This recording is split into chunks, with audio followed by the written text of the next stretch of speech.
Radio Publique Africaine.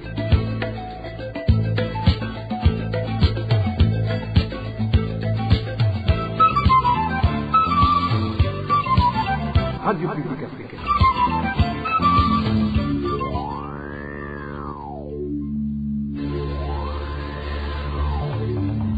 C'est le moment de suivre le journal parlé en français.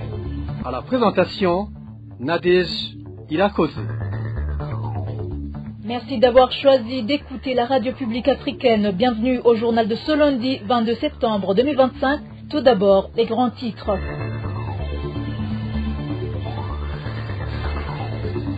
Le CNDD-FDD gouverne le Burundi depuis 20 ans par le mensonge et la ruse, dissimulés sous le terme codé Saratoga. Vous allez entendre la révélation faite par un des vétérans de ce parti au directeur de la RPA.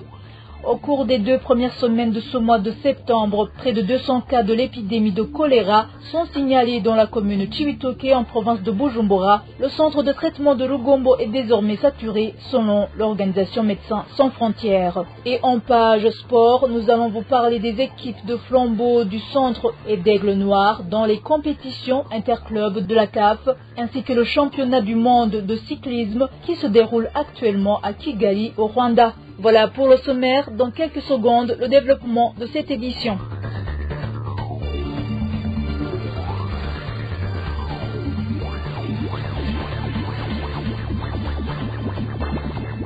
Bonsoir, ouvrons ce journal par la page politique.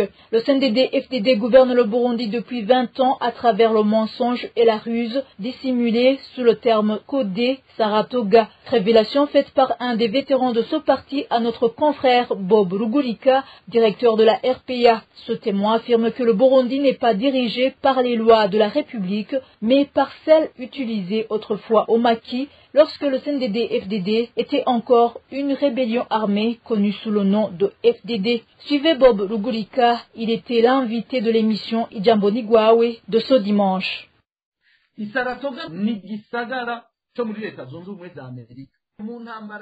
Saratoga est une ville américaine. En 1777, au moment où les Américains se battaient contre les Britanniques qui les colonisaient, les soldats américains, à un certain moment, ont choisi d'utiliser la ruse et la tromperie dans la guerre contre les Anglais.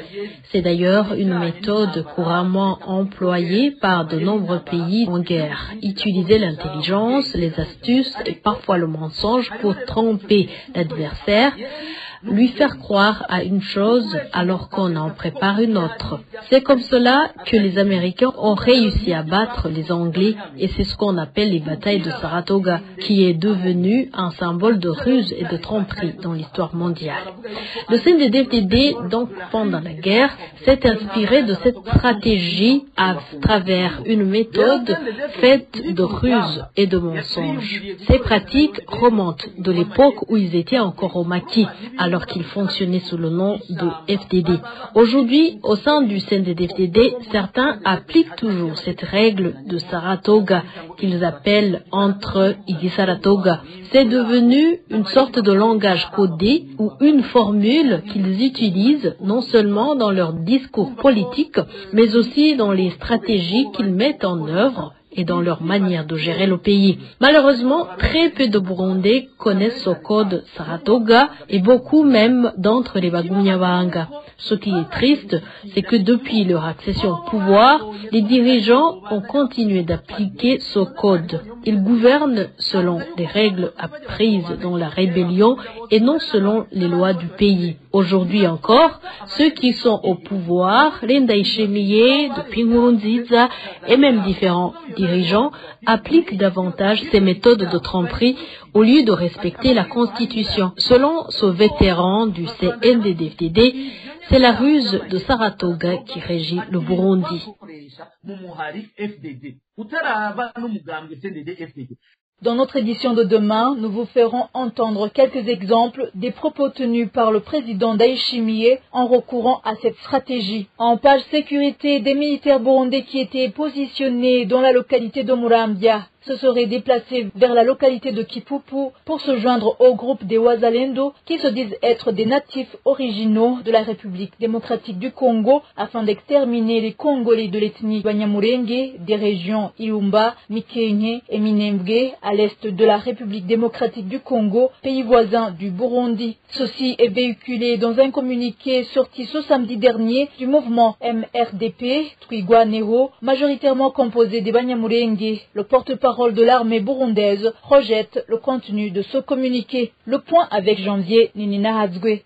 La coalition MRDP et Twigwaneho alerte la communauté internationale sur l'éventuelle attaque génocidaire contre la communauté congolaise Banyamulenge et rwandophone. Une attaque qui serait manigancée par Kinshasa de Félix Antoine Tshisekedi Tshilombo et Gitega d'Evariste Ndayishimiye. Dans un communiqué sorti samedi dernier par la coalition MRDP Twigwaneho, il est stipulé qu'environ 400 militaires burundais commandités par le prénommé Pascal et Claver Murunziza ont quitté la localité de Marambia pour se rendre à Kipupu et ainsi s'allier à la milice Wazalendo qui dit être plus originale des natifs de la République démocratique du Congo et commandité par un certain Bolingo afin de mener une attaque de grande envergure contre la localité de Minembwe et ses environs. Une attaque qui vise l'extermination des Banyamulenge du Sud Kivu.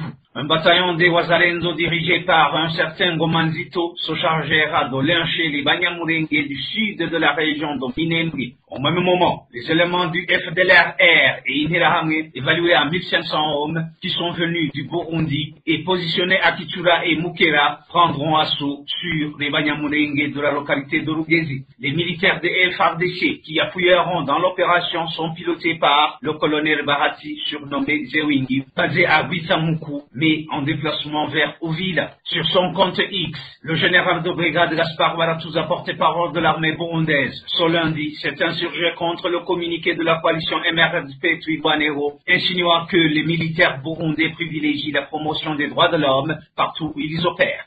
Merci Janvier, Ninina Hadzwe. Passons à la page Droits de l'homme. La Commission nationale indépendante des droits de l'homme, CNIDH en sigle, exige la libération de 2 journalistes, Sandra Muhoza et Kenny Claude Nduimana, de même que tous les prisonniers acquittés et ceux qui ont purgé leur peine pour le désengorgement des prisons. Le président de la CNIDH l'a déclaré au cours de la 60e session ordinaire du Conseil des droits de l'homme de l'ONU qui se tient à Genève en Suisse du 8 septembre au 8 octobre 2025. La CNIDH condamne également des actes d'enlèvement et de disparition forcée qui continuent à se faire remarquer.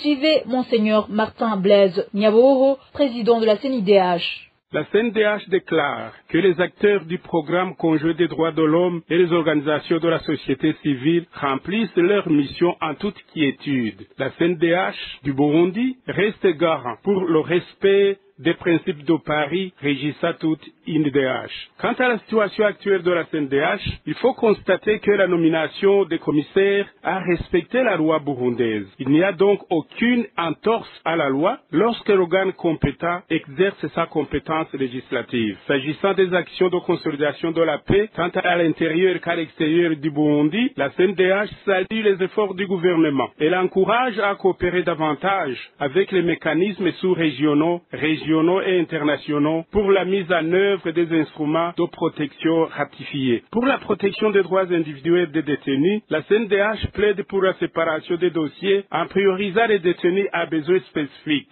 Les prisonniers atteints d'une maladie mentale doivent être internés dans des centres spécialisés et ceux ayant terminé leur peine de prison doivent être libérés. En matière de liberté de presse, la CNDH salue la mesure portant à la dépénalisation de certains délits de presse. Parallèlement, la CNDH demande que les défenseurs des droits humains puissent bénéficier d'une protection et que les 2 journalistes soient libérés. S'agissant des actes d'enlèvement et des cas de disparition forcée, la CNDH condamne avec énergie le recours à ces pratiques qui sont contraires à la justice pénale et humanisée. S'agissant des prisonniers condamnés pour des faits à caractère politique, la CNDH propose d'explorer le code pénal et chercher les voies légales autorisant les mesures de clémence. Au gouvernement du Burundi, la CNDH recommande d'explorer le code pénal pour décider le projet de loi d'amnistie et la grâce amnistiante en faveur des cas emblématiques. Décider la libération des détenus acquittés et ceux qui ont purgé la peine. Traiter les dossiers des défenseurs des droits de l'homme avec humanité rapidité et célérité pour suivre la mise en application des autres mesures visant au désengorgement des prisons. C'était Blaise Nyabouhou, président de la CNIDH. La rédaction de la RPA a pu connaître le meurtre d'une personne dans la province de Bujumbura durant la semaine écoulée. Des informations en provenance de la zone Rugombo, commune Chibitoke, indiquent qu'un corps décapité d'un homme non identifié a été retrouvé mardi dernier sur la colline Gawilo Ruviagira. Selon les mêmes sources, la victime aurait été tuée ailleurs avant d'être abandonnée à cet endroit. Après une courte pause, c'est la page santé. RPA. À présent, page santé. Près de 200 personnes sont malades du choléra dans la commune Chibitoke en province de Bujumbura au cours de 2 premières semaines de ce mois. Dans un communiqué publié ce 19 septembre, l'ONG Médecins sans frontières, MSF en sigle, indique que le centre de traitement de Rugombo est désormais saturé. L'organisation lance un appel urgent aux autres acteurs humanitaires pour soutenir la lutte contre l'épidémie, rappelant que les besoins restent importants. Les détails avec Balthazar Miburo. Le centre de traitement de Rugombo reçoit entre 15 et 20 nouveaux patients chaque jour, selon Médecins sans frontières. La majorité vient du quartier Malambo 1, mais des malades arrivent également des zones de Kaburanoa et Mugina, indique Médecins sans frontières. Selon Médecins sans frontières, la situation est aggravée par la manque d'eau potable. De nombreuses familles sont contraintes d'utiliser l'eau contaminée des rivières pour cuisiner, se laver et se baigner, ce qui favorise la propagation du choléra. Médecins sans frontières signale que le centre de Rugombo est débordé et que la situation est compliquée de jour en jour. Les lits sont toujours partagés par des patients. Pour faire face à l'afflux de malades, l'organisation a augmenté la capacité du centre qui est passé de 13 lits à 42 lits et fournit des médicaments, des médecins, des infirmiers et des agents d'hygiène. Des points de réhydratation orale ont été mis en place dans les quartiers les plus touchés afin de traiter rapidement les cas légers et prévenir les complications graves. Malgré ces efforts, Médecins sans frontières avertit que les besoins restent immenses et appelle d'autres acteurs à venir en soutien pour aider à maîtriser cette épidémie. Merci Balthazar Miburo. À ce propos, la propreté est un élément essentiel dans la lutte contre le choléra. Elle concerne aussi bien les citoyens que le gouvernement, notamment à travers la distribution d'eau potable et l'appui aux zones déjà affectées. C'est l'analyse du Dr Com Konakudze, expert en épidémiologie, qui donne quelques conseils aux Burundais pour combattre cette maladie. Suivez le Dr Com Konakudze, expert en épidémiologie. Le ministère de la Santé est le moteur de lutte. C'est l'organe technique qui doit mener la lutte en étant en avant, mais en collaborant avec les autres secteurs, comme le secteur d'approvisionnement en eau potable, parce que la population peut se construire de l'eau potable, mais actuellement, à cause de cette pauvreté endémique qui engendre aussi ces maladies de pauvreté, et je pense bien qu'il faut un coup de main de la part de l'autorité de l'État pour asseoir certaines infrastructures de lutte, bien-être de la population, notamment l'eau potable. C'est un droit, ce n'est pas un luxe, c'est un droit. Donc voilà, et là, le ministère de la Santé doit produire ces aspects de lutte et les partager avec tout le monde qui intervient dans ce secteur, mais aussi les intervenants qui sont en dehors du secteur, par exemple l'autorité qui est chargée de l'approvisionnement en eau potable dans le pays. Là, bien sûr, j'allais oublier, il y a le vaccin, et le ministère de la Santé publique, en cas d'épidémie, il y a un recours à un vaccin qui est maintenant disponible et efficace. Comme Konakudze déplore que lorsqu'une épidémie de choléra éclate, les populations concernées souffrent souvent déjà d'autres maladies liées au manque d'hygiène, même si ces maladies ne sont ni contagieuses ni mortelles à court terme, elles affaiblissent la santé générale. Il interpelle l'État à tout mettre en œuvre pour fournir de l'eau potable à sa population, car c'est le moyen le plus efficace pour prévenir ces maladies. Suivez encore une fois Dr Com Konakudze. Mise en application, et bien évidemment par le ministère de la Santé publique qui pilote cette lutte, et en collaboration avec tout autre intervenant, que ce soit le ministère de l'administration du territoire ou bien d'autres ONG, voire même les associations locales et de la population. parce qu'il faut ne pas négliger l'implication de la population donne une bonne efficacité dans la lutte, surtout dans la diminution sensible du taux de morbidité et de mortalité. Vous savez bien qu'une bonne lutte, quand il y a une épidémie, en principe, on devrait observer un taux de mortalité inférieur à 1% de tous les malades affectés par cette épidémie. Donc ici, il faut se focaliser sur les données épidémiologiques, bien sûr, mais coordonner avec les autres institutions qui sont impliquées dans la lutte contre les épidémies ou bien dans la mobilisation de la communauté burundaise. Voilà, et puis en plus, ce qu'il faudrait aussi, il faut aller en avant, faire un regard beaucoup plus sur la prévention, mais aussi sur l'intervention en cas d'épidémie. Ça veut dire disponibiliser les plans de lutte partout, chez les partenaires, mais piloté par le ministère de la Santé, comme je le dis, et d'autre part, faire en sorte que ces méthodes de lutte soient effectivement appliquées par tous les niveaux et à chaque niveau. Je veux dire que ce soit au niveau des exigences de l'État, du ministère de la Santé publique, mais aussi des exigences des populations concernées. En combinant les efforts, c'est là où on peut aboutir à une lutte efficace, de lutte contre cette maladie liée aux mains sales, mais aussi liée à la pauvreté, comme on le dit. Et c'est une maladie qu'on qualifie actuellement liée à la pauvreté.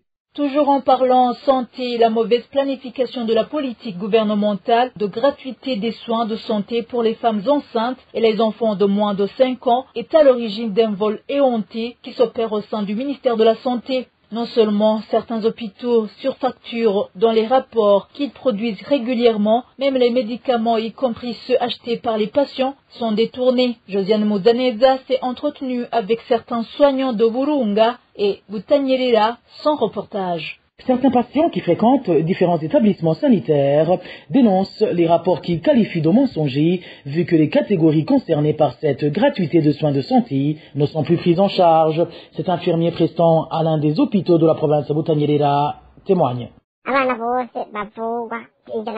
Il n'y a plus de système de gratuité car tous les enfants se font soigner à 100%. Idem pour les femmes qui accouchent. Le minimum qu'on exige à une femme avant son admission est de 200 000 francs burundais. Sinon, on la renvoie illico presto. Après la consultation, poursuit notre source, les médecins prescrivent des médicaments sur ordonnance, lesquels sont achetés en dehors des milieux sanitaires pour par après être détournés par le personnel médical.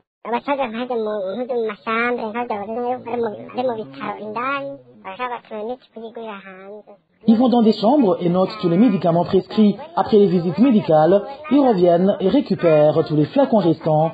Ils vont les revendre dans des pharmacies alentours.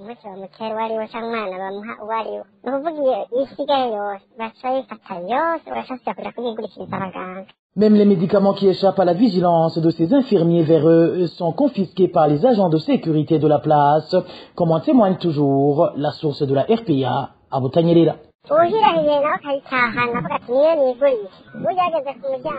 Si un patient refuse de donner ses médicaments ardent qu'il les a payés de sa poche, on le fouille à la sortie de l'hôpital et les veilleurs confisquent ces médicaments, soi-disant pour les remettre aux médecins traitants, mais en réalité, ils les revendent chez les pharmaciens.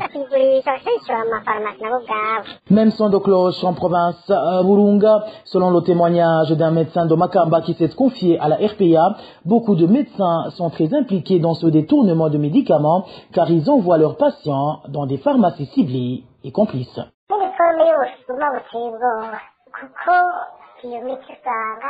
C'est une autre forme de vol organisé. En fait, ces pharmacies sont implantées tout autour des hôpitaux et appartiennent aux grandes personnalités d'ici. Quand les médecins vous prescrivent des médicaments, ils vous exigent alors dans quelle pharmacie aller s'en procurer. Il va alors sans dire que ces médecins sont de connivence avec ces pharmacies.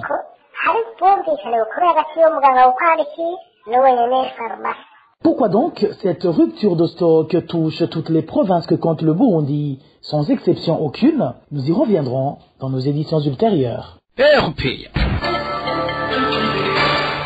En En page gouvernance, certains employés de l'institution de microfinance Hodge Family, basée à Bujumbura, expriment leurs inquiétudes du fait qu'ils travaillent sans contrat de travail formel. Ceux qui se sont confiés à la radio RPA estiment que cette situation fragilise leurs conditions professionnelles, d'autant plus que certains d'entre eux ont déjà été licenciés. David Claude Mbananayo pour plus de détails.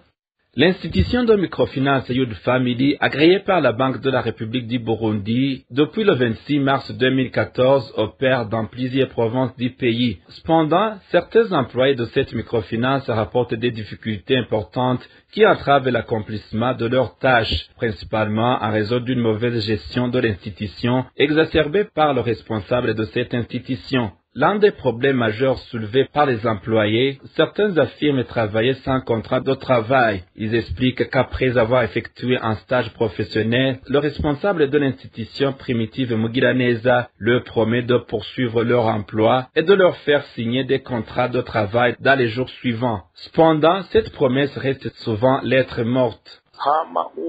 Lorsqu'un employé se renseigne sur son contrat, on lui répond souvent qu'il veut d'abord montrer qu'il accomplit bien son travail. Parfois, il ne fait qu'une seule descente dans l'année et l'employé doit ensuite attendre longtemps avant d'être convoqué pour signer son contrat. 2 ans après leur stage, certains employés attendent toujours la signature de ces contrats, ce qu'ils considèrent comme une violation des règlements internes de la microfinance.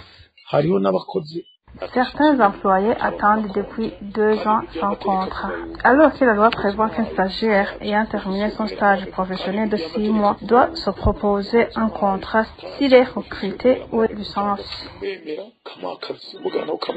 Ces employés soulignent également que l'absence de contrat de travail les place dans une situation de précarité, les privant de sécurité d'emploi. Certains, après 2 ans de tentatives infructueuses pour obtenir un contrat, ont été licenciés sans ménagement. La rédaction de la RPA n'a pas encore pu joindre par téléphone Primitive Mugiraneza, le responsable de cette institution, pour obtenir des explications. Or, l'article 35 du Code du travail burundais stipule que tout employé effectuant un travail doit signer un contrat de travail dans les 8 jours suivant le début de ses fonctions. À défaut, il est présumé être engagé sous un contrat à durée indéterminée.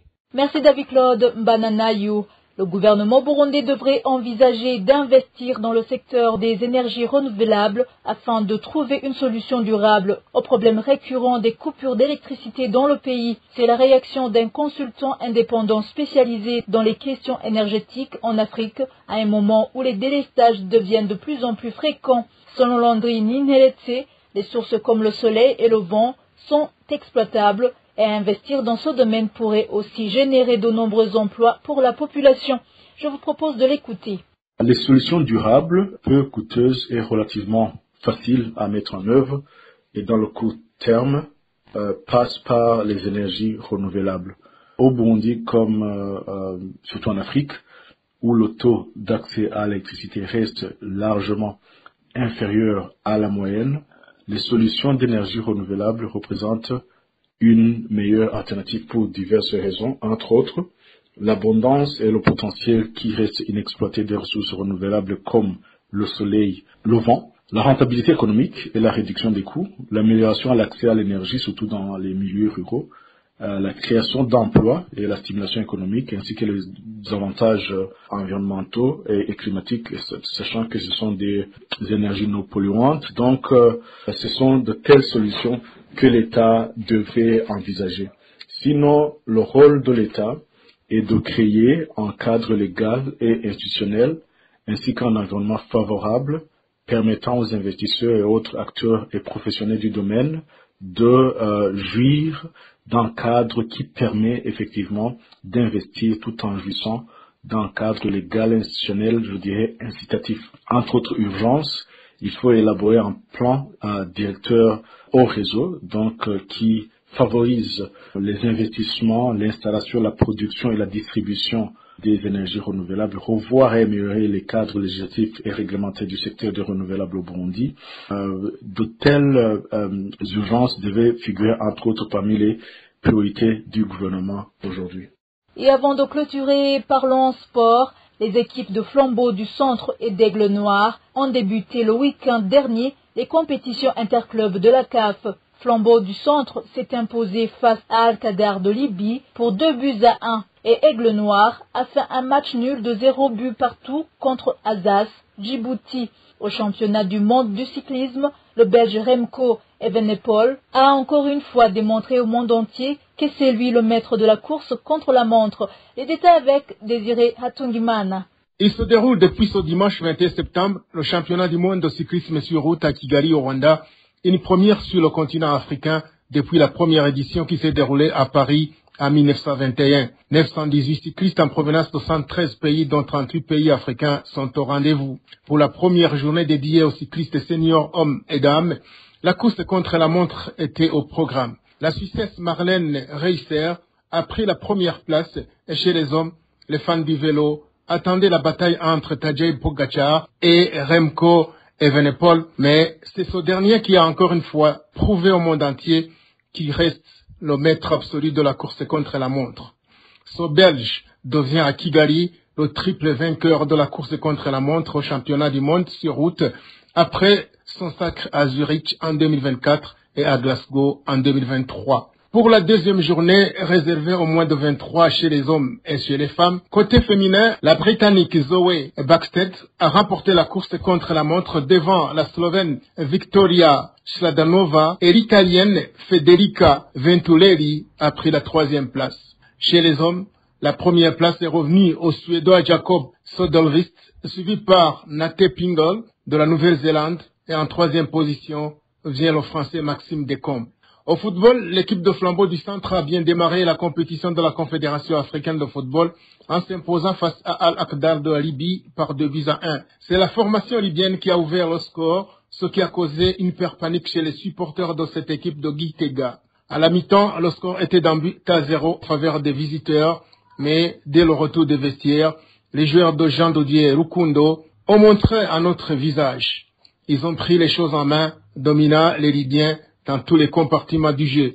C'est des dominations à payer puisque le match s'est achevé sur la victoire de Flambeau du Centre à la satisfaction de tout le monde, sauf le coach qui n'était pas totalement satisfait. Le compte de Jean Dodier indique que ces joueurs avaient la capacité de marquer plus de buts pour aborder le match retour en sécurité, mais précise que ces joueurs ont eu peur au début du match, ce qu'il comprend en quelque sorte puisque ces joueurs sont pour la plupart jeunes et jouent ce genre de match pour la première fois. Il espère tout de même corriger pas mal de choses pendant le match retour et promet de qualifier son équipe pour le deuxième tour. Le vainqueur de cette double confrontation croisera le fer avec le vainqueur entre Singida Black Stars de la Tanzanie et Rayon Sport du Rwanda. À la Ligue des Champions, Aigle Noir a fait un match nul et vierge contre la formation d'Assas Djibouti. Une contre-performance pour cette équipe de Makamba.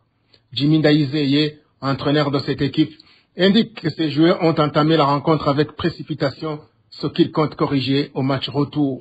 Ndaizeye espère gagner le match retour et ainsi qualifier son équipe pour la phase suivante.